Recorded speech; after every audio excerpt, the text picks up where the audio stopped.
So when we introduced impedance and admittance, we have this nice table summarizing how we use various elements, resistors, inductors, and capacitors. Now what we want to do is let's put it all together by considering a circuit like this. Let's take a general voltage source. Let's put a circuit element, it can be any one of these, with impedance Z1. And let's put two elements in parallel. We'll call that Y2 and Y3. Now the reason we're using Z1 and Y2 and Y3 here is because we know that when elements are in parallel, we add admittance, and when elements are in series, we add impedance. And our goal is to find both the amplitude and the phase of the current that flows in this circuit. So the way we analyze this is exactly what you would do with a DC circuit with resistors in series or in parallel.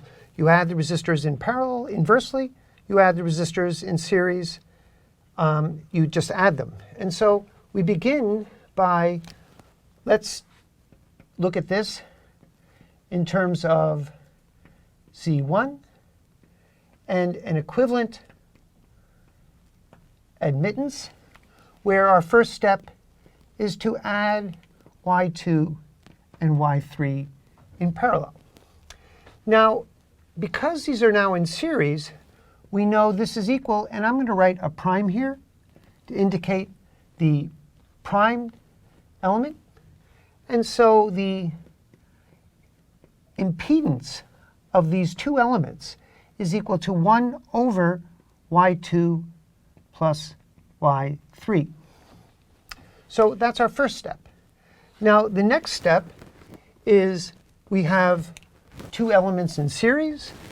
So we can write that, and this is why I had prime before, the total equivalent impedance, and that's simply equal to Z1 plus the equivalent impedance of these two elements, which is Z equivalent prime, and that's Z1 plus 1 over Y2 plus Y3.